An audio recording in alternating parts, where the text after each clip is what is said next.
As you're turning to Genesis, Genesis is the first book of the Bible. The Bible's made up of 66 books, and you can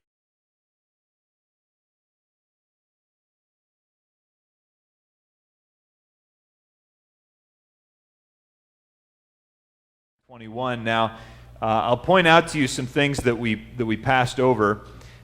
In Genesis chapter 20, which we skipped last week, Abraham is talking with this king, this local Philistine king of Gerar, whose name is Abimelech. And he does the same thing with Abimelech in chapter 20 that he did with Pharaoh in chapter 12, namely in Egypt. Namely, he says that his wife Sarah is actually his sister, so that because he's afraid that that the people of that area will kill him so that they can marry his wife. So he does the same thing. It's the same result as in chapter 12, if you remember that and read that, although somewhat differently. In chapter 12, Pharaoh banishes Abraham, says, "Get out of here for lying to me." In this case, Abimelech says to Abraham, "Live anywhere you want in my land. I don't want to mess with you," because God was very decisive about preventing Abimelech from sleeping with Sarah once he took her as his wife, not knowing what he was doing. Abraham also explains in chapter 20, well, actually she is my sister because we have the same father, we just have different mothers, and then she became my wife, which sounds a little weird, and it is, but it was not 100% weird in that place and day. So in other words, we find that Abraham wasn't strictly a liar, he was just very deceitful by telling half-truths, which is no better in the case of Abimelech and Pharaoh. But now, in chapter 21, beginning at verse 22, Abimelech appears with Abraham again, and so we're going to read these verses together. So Genesis chapter 21, beginning at verse 22. At that time, Abimelech and Phicol, the commander of his forces, said to Abraham, "God is with you in everything you do. Now swear to me here before God that you will not deal falsely with me, or my children, or my descendants. Show to me in the country where you are living as an alien the same kindness I have shown to you." Abraham said, "I swear it." Then Abraham complained to Abimelech about a well of water that Abimelech's servants had seized. But Abimelech said, "I don't know who has done this. You did not tell me, and I heard about it only today." So Abraham brought sheep and cattle and gave them to Abimelech, and the two men made a treaty. Abraham set apart 7 ewe lambs from the flock, and Abimelech asked Abraham, "What is the meaning of these 7 ewe lambs you have set apart by themselves?" He replied, "Accept these 7 lambs from my hand as a witness that I dug this well." So that place was called Beer-sheba, because the two men swore an oath there. After the treaty had been made at Beer-sheba, Abimelech and Phicol, the commander of his forces, returned to the land of the Philistines.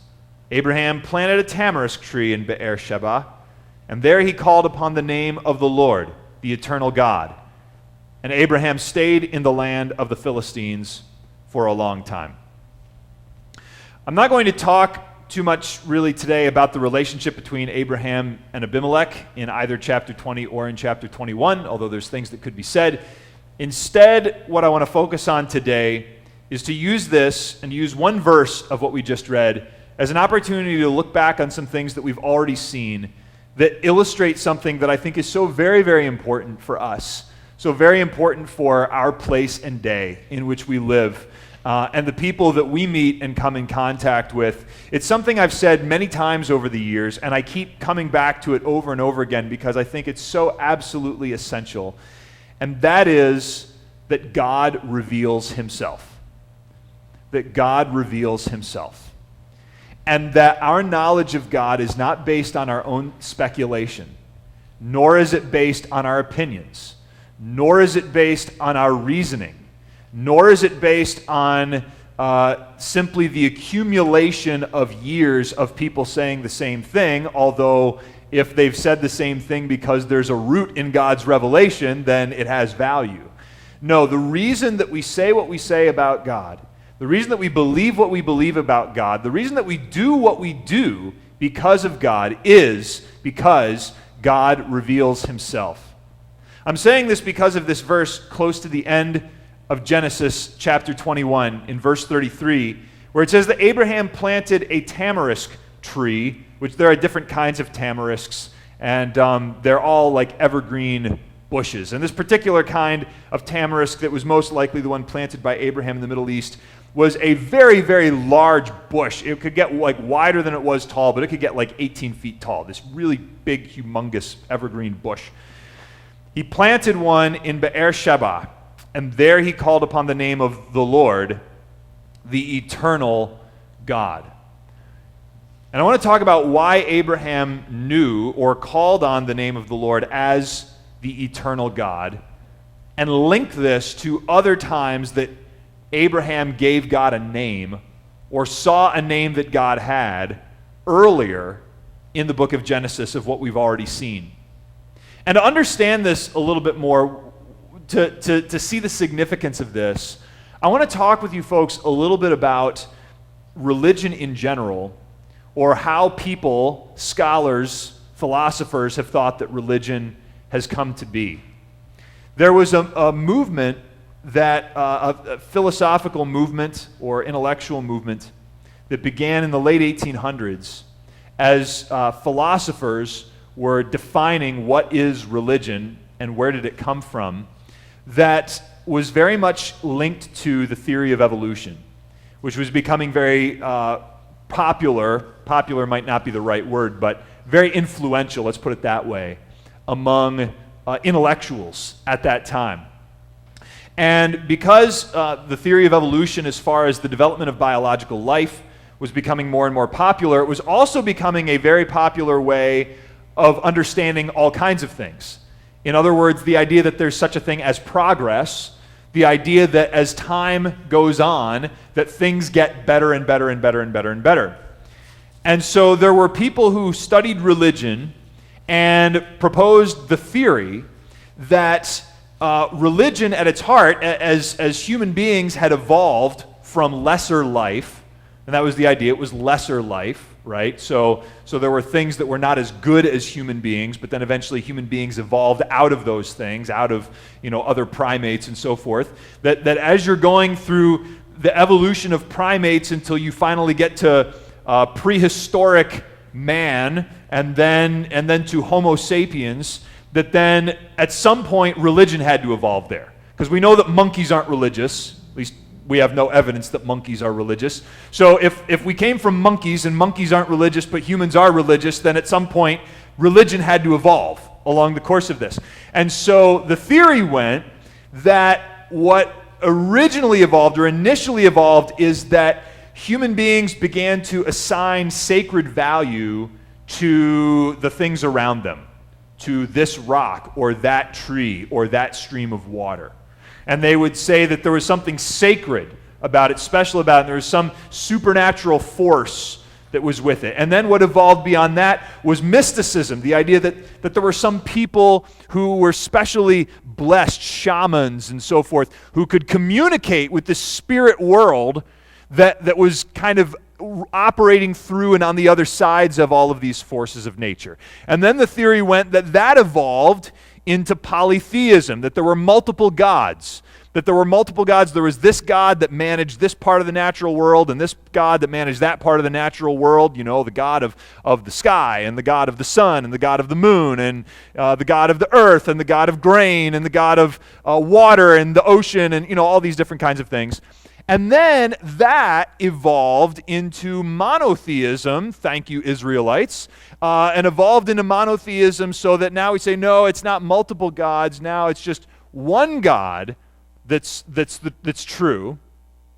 And some people at this point said, well, then here we are, right? So we are the end. Christianity is the conclusion of this whole sequence of evolution, that this religion that we have is the right one because it is the result of religion getting more and more good and more accurate over the course of all of these thousands of years. Others, however, went a step beyond to say, well, we've made it to monotheism, and then the next step of progress is no theism. Atheism. That's the logical place that we go. That then the next place that we go after this is to have maybe transcendent values or principles, if that, but that now man himself is the supreme. We're no longer expecting and believing that these other spiritual forces that we can't see, however many of them there are true and ultimate. We, human beings, are ultimate. And it's our scientific reasoning and then technological mastery of this world that then is the next logical step of evolution beyond this religion. A manifestation of this was in the 1960s for about 5 minutes. There was a theology that got popular in certain universities called the death of God.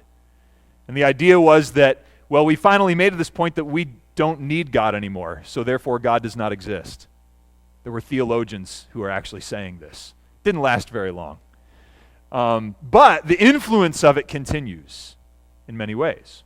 Now, I want to point out to you, the reason I tell you this story is not only to help you understand your world a little bit better and understand why certain people say the things that they say, but also to recognize that that idea of how religion came to be is exactly the opposite of what the Bible describes. Because the way that theory that I just described to you, that evolutionary theory describes it, is that the belief in one God is the end of the process of religion. But the way the Bible describes it, one God is the beginning of the process of religion. Because there's one God who created all things and who revealed himself as the only God to the first humans, Adam and Eve. However it was that God made them and however it was they got there were a first pair at some point. And that God revealed himself to them as, I am true, I am it, I am the thing. And then, as the Bible describes it, it didn't go from worshiping nature to many gods to one God. It went exactly the other way around. It went from worshiping one God to worshiping many. The way the Apostle Paul, early Christian leader, describes it in Romans 1 goes like this. He says, "For although they knew God, they neither glorified him as God, nor gave thanks to him, but their thinking became futile, and their foolish hearts were darkened. Although they claimed to be wise, they became fools, and exchanged the glory of the immortal God for images made to look like mortal man and birds and animals and reptiles." See, the process was people knowing. At one point, people knew that one God. They recognized there was one creator God, but they didn't like it, frankly. They didn't like it. I really wish that all people, and I really wish about myself as well, to be perfectly honest with you, believe things because they were true and reasonable, rather than just believing things because we like it and it's convenient for us to believe it. But that's how human beings are. Human beings are not objective. We try to be objective. We try our best to be objective. You should try your best to be objective. But in the end, we have these things within us that we want certain things to be true and we want certain things to be false. And if we want something to be true, we will find a way to convince ourselves that it's true. You know? Like if there's somebody that we want to be with and we know it's a bad idea and all of our friends tell us it's a bad idea, if we really want to be with that person, we will find a way to convince ourselves that it's right for us to be with that person, right? Now, I know you've never done this, but I also know that your best friend has, right? You know, I know that you've never done this, but I know that your best friend has done this. You know what I'm talking about, okay? So this is how people are, and this is how sinful, fallen, rejecting God, rebelling against God human beings are and were. And in fact, there is evidence for this. There is evidence for this. If you study Hinduism, which I haven't, but I've talked to people who have, that you can go back into the most ancient texts of Hinduism and you can identify about 30 gods. And then you can go to texts that were written several centuries after and you can identify like 3,000 gods. And then you can go to modern India today, and if you were to count all of the different deities in India, including all of the local, like this is the god of this rock over here, you know, in this particular village or whatever, you get to, wait for it, 30 million gods In other words, India has more gods than most countries have people. Okay? So this is what happens. They multiply, multiply, multiply. And so where this brings us with Abraham is that the God who reveals, this true God, did something really amazing when he revealed himself to Abraham. When God spoke to Abraham, he revealed himself as Yahweh, but he didn't really define who he was or what he was in detail. All Abraham knew at first, and this is when his name was still Abram, we saw this like 3 months ago, was there's this God, and he's the real thing, not like these other gods that I've been worshiping. And he's telling me to go there. And I don't know where there is, but I'm going to go. I mean, that's it. Like, that's all he knew. But the more he spent time with God, the more he walked with God, God revealed himself to him to say, this is who I am, and this is what I'm all about. Now, something interesting happened when Abraham then traveled from Ur, which we saw way back when its ruins are in modern-day southern Iraq. When he traveled from Ur all the way to what is today Israel, Palestine, etc. When he traveled that distance and traveled along there, he met these other people who, like himself, were Semites. They were descendants of Noah's son Shem. And there were other people in the land as well who were not Semitic, but they spoke similar languages, and that would include the Canaanites. They were not Semites, but they spoke similar language. And as he's going along, he finds that the worship of those people in the land of Canaan involved worshiping many gods, but their gods included this god named El. E-L. El. Okay? And El in ancient Canaanite, and for these people around in that area, is sort of like for us our word God. Because our word in English, God, means like a particular thing, like there's a thing called a God, but when we put a capital G on it, it's a specific God who's like, we call him God as if that's his name. And El was the same way. The word El simply meant God, but they had a particular God that they called El, who was like the top of their whole group of gods that they worshipped.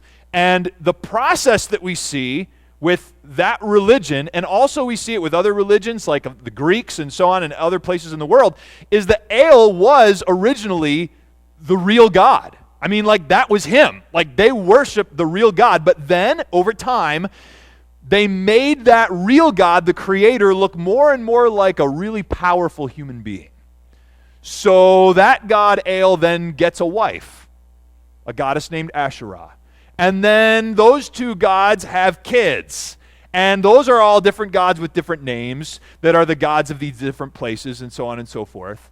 And El is still the high god over all these gods, but then one of his kids was a god named Baal, B-A-A-L, that we in English tend to pronounce Baal. And Baal got to be more popular than El. So El then eventually recedes, and he's worshipped less and less, and Baal is worshipped more and more until eventually El isn't worshipped at all. See, this is the process that it goes through. It starts out with one creator God who's the true and living God that we worship. And then what happens with human beings? They don't like that God. And so they make him a little bit lower and a little bit less and change him and shape him to be the way they want him to be. And then they add some other gods around him because, why just stick to just one? And then the actual one eventually recedes, so he's less popular until eventually he recedes out of existence and we're not worshiping him at all. And we're worshiping entirely gods that we've made up. So when Abraham is coming along here and he's going through Canaan into this land that God has showed him, he's running into these Canaanites who worship this group of gods, including this chief god El. And maybe Abraham himself was familiar with that when God met him. And what Abraham does, by God's own leading, is he identifies Yahweh, this God who introduced himself to him, as that god El, who has been messed up and changed and altered and perverted and complicated by all this other nonsense that's come through the centuries. And Abraham is sort of cutting through all the junk to say, no, there's a real God behind all this, who's the actual one who made us. And so there are these sequences, these situations through the book of Genesis where God identifies himself, or Abraham identifies God as El, the high God of the Canaanites, but he's not like what all the Canaanites say he is. He's got his own characteristics and his own qualities. And we find this in Genesis, we find it in Job, we find it in Psalms, we find it sprinkled out through the rest of the Old Testament, but we generally don't notice it in our English Bibles because our English Bibles just translate the name El as God. So we don't notice that it's there, but it's actually there.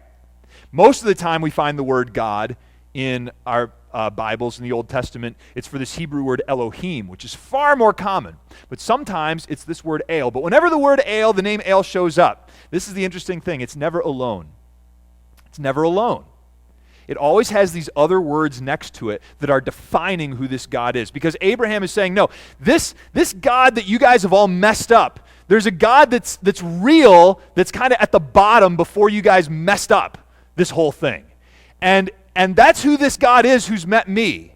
But I'm now taking God's definition of himself, and I'm believing what God is saying about himself and not the nonsense that you all are making up about it.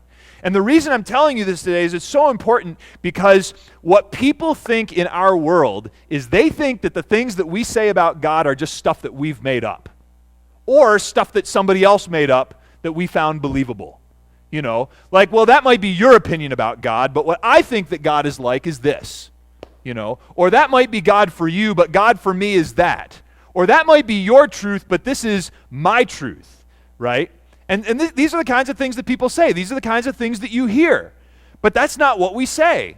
We're not saying that this is just our opinion, and I have a right to my opinion, you have a right to your opinion, we all have a right to conflicting opinions, and, you know, what difference does it make? That's not what we're saying. We're saying that this God that we're talking about has actually revealed himself to tell human beings, you all have a consciousness that I exist, but you have shaped me and molded me into your image so that I'm the way you like it. But I am the one who shaped you and molded you into my image so that you're the way I like it. And that God has revealed himself to say, this is who I am. And so we're going to look back and see these places where God revealed himself to Abraham to see what he called himself. And the first one is this name, El Elyon. El Elyon. This is the first one we ran into, but we didn't call it that at the time. This means El, the highest one, and it's back in Genesis 14:22. You might remember, if you've been with us here as we've been going through this series, that in Genesis 14, one of the things that happens is that Abraham, after winning this great battle, meets this Canaanite king named Melchizedek, or Melchizedek. And Melchizedek is a king of Salem, which later became Jerusalem, and he's also a priest of El Elyon, El, the highest one. So this guy is a priest of the highest Canaanite god, and Abraham identifies that God with the God who called him. He says, Yahweh, El Elyon. Yahweh, who is El, the highest one, is the possessor of heaven and earth. And it's a way that Abraham is saying, yes, I worship that God, but not the way you think that God is. Because what that God actually is, he is the possessor of heaven and earth. El Elyon, God is supreme over all powers. There is no power, there is no human power, there is no army, there is no king, there is no government, there is no angelic power, no angels, no demons, no gods, no spirits, no nothing that is more powerful than God. The forces of nature themselves are not more powerful than God. The laws of physics are not more powerful than God. God, El, he is the highest one. He is supreme over all powers, and he possesses all things. Abraham came to know this about God. So he says, that's who the real God is, who's deep at the heart of all these religions. This God, the real one before people screwed it up, supreme over all powers and possesses all things. The second one we found is El Roi. El Roi was actually discovered not by Abraham, but by his slave, his wife's slave, Hagar. Hagar discovered that God, that this Yahweh that her master Abraham worshipped is El Roi, or El, the seeing one. El, the one who sees. This is when she was running from her mistress, Sarai, Abraham's wife, who was abusing her, who was oppressing her, and she ran away but didn't know where she was going. And the angel of God encountered her and said, "Where are you going? And where'd you come from, where you're going?" She said, "Well, I know where I came from, but I don't know where I'm going." And God gives her instructions, tells her to go back, gives her hope of what her future's going to be. And she realizes that she's seen God. And she says, this is in Genesis 16:13, "Have I really seen that? Am I still really seeing after the one who saw me? Like, I saw him, he saw me, I saw him, I should be dead, but I'm still alive to tell about this one that I've seen." See, El, the seeing one, God, the true God, he hears our cries. He sees our need. He responds with compassion, and in doing that, he proves that he's alive. He's not just some principle, he's not just some theory, but he's a living God. And so the well that was right there was named Be'er Lachai Ro'i, the well of the living one who sees me. So this same God, this God that Abraham had encountered, because Abraham then took Hagar's testimony and called him that himself. He found that the true God, the living God, is not only the one who owns all things, who possesses all things, who is supreme over all things, who is so high, but also is so low and comes so close to know our hurts, our pains, our weaknesses, our confusions. And he reveals himself in those to say, "Here I am, and here's your way out." The third one that Abraham finds is one that God directly says about himself. He says to Abraham, "I am El Shaddai." And El Shaddai means El Shaddai, because we have no idea what the word Shaddai means. Nobody knows what it means. We know that it's very, very old, and that's really it. That's all that we know about it. We find it in Genesis 17:1. And that's where God appears to Abraham and says, "I am El Shaddai, walk before me and be blameless." Shaddai might come from an ancient word meaning mountain, meaning God is El, the one from the mountain. It might come from an ancient word meaning breast, meaning his sustenance and supply. But we don't really know. But what we do know is that wherever Shaddai shows up, and God calls himself the Shaddai, it means he's the one who gives and sustains life. It's always connected with a promise. I will make you into a great nation. I will give you children. I will sustain your children. Your name will go on. He's the one who gives life. He's the one who sustains life. And then later on, after the book of Genesis, when we see the word Shaddai, it's in contexts that talk about God ruling with complete power. I mean, the ultimate power is the power of life and death, to give life and to take it away. And that's what this real God has. He has that power. The Jews living in the 2nd century BC, when they translated the Bible from the Old Testament from Hebrew into Greek, they used a word in Greek that means all-powerful to translate Shaddai. And that's why in our English Bibles, wherever you see Shaddai, it says Almighty. I am God Almighty. Okay? We don't know if that's what Shaddai actually means, but why not? It's close enough. And so this is what Abraham learned, right? He learned about God, that God defined himself. I am the one who has the power to give and sustain life and to rule with complete power. And then finally, in this section that we just read in Genesis chapter 21, God is called El Olam, or El the Eternal. And this is another name that Abraham gives to God. And he gives it to him as he plants this evergreen tree, right? Isn't that great? Plants an evergreen tree that's the same, whether it's hot, whether it's cold, whether it's dry, whether it's wet. It's always there. It's always the same. You can come back to it year after year after year.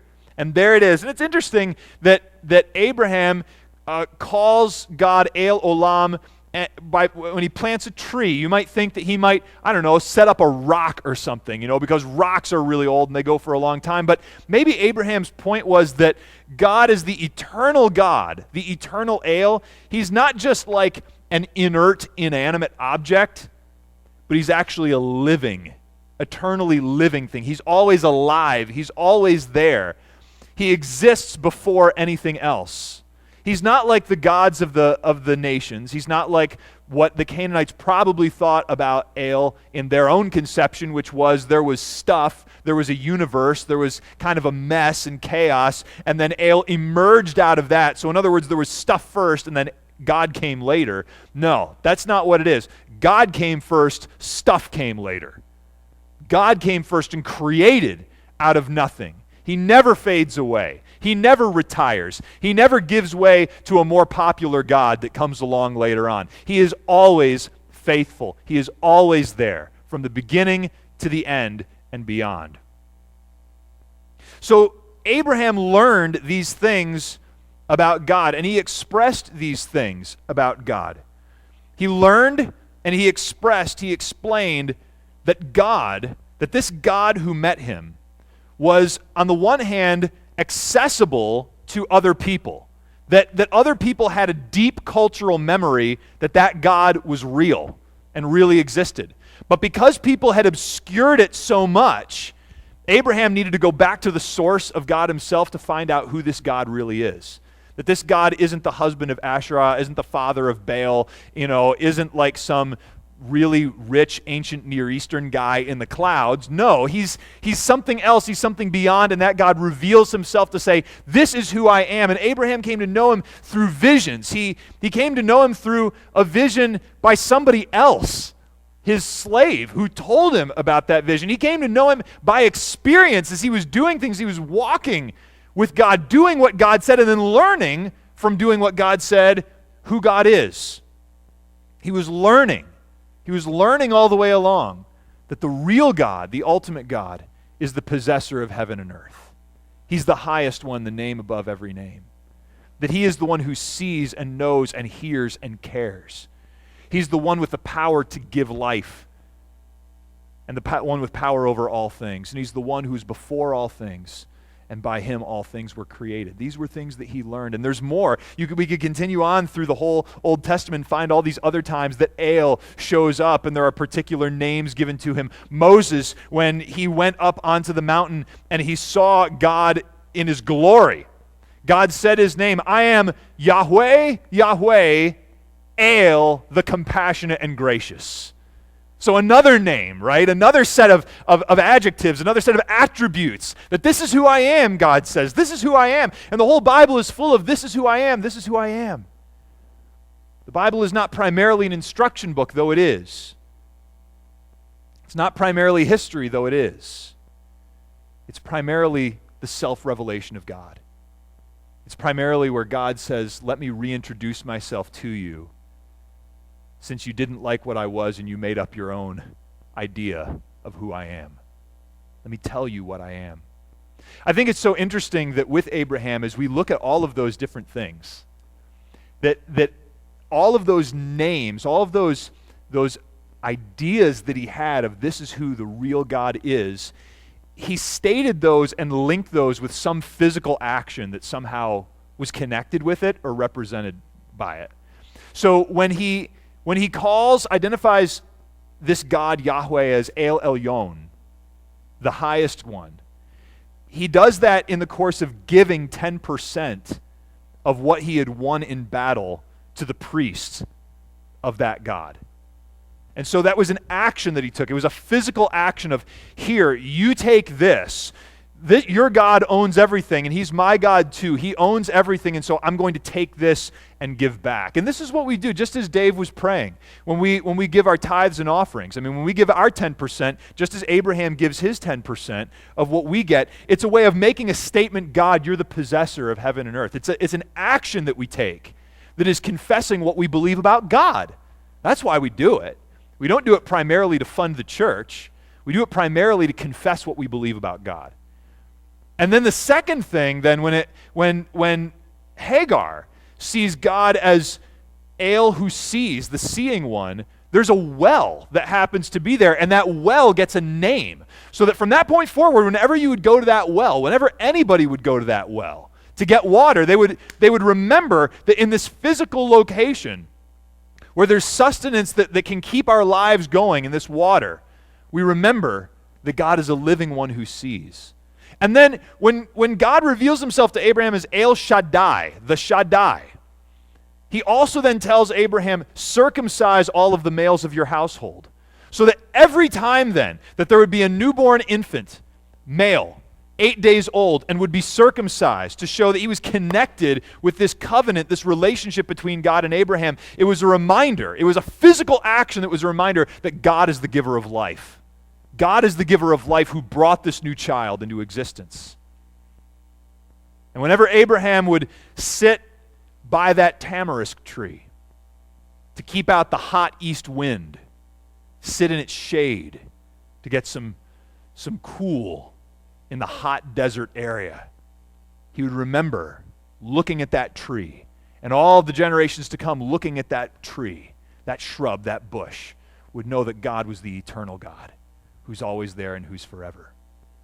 And so I want to ask you who believe in this God, the true and living God who revealed himself fully, finally, and perfectly in his Son Jesus Christ, the eternal Son, who through whom the Father created the world, and through whom he gave the Holy Spirit to you so that you could know him, just as Jack was describing earlier, right? Do you have physical actions that you take or physical markers that you've set up that exhibit and confess and testify in the God that you love and serve and worship, right? There are different ways that you might do it. Again, when we give to the work of the Lord, we're confessing something about God. You might do it with what your banner says on Facebook, you know. You might have a picture that's a marker of this is what I believe about God. Some people do it with jewelry. You know, they have a band on their wrist or something around their neck that's a marker. Or they might have something that sits on their desk. I have something that sits on my desk that comes from a church that we were in over a decade ago, and a particular musical thing that we did at that church. It's a rock about this big that has written on it in permanent marker the word stand. And that's a marker for me. That's a monument for me. And there are other things that we might have like that. Do you have things that are physical reminders for you that you can look at and remember who the God is that you worship? And if you do, are they public? Are they in a place, maybe not all of them public, but do you have any that are public that other people can see, that other people can recognize, and other people can look at and wonder, and maybe for a while have in their minds, I wonder what that thing's all about, and then maybe eventually they'll get the courage to ask you. And you can testify to God's grace. You can testify to God's grace to say, this isn't just about me. This is about the true and living God. Let me tell you about him.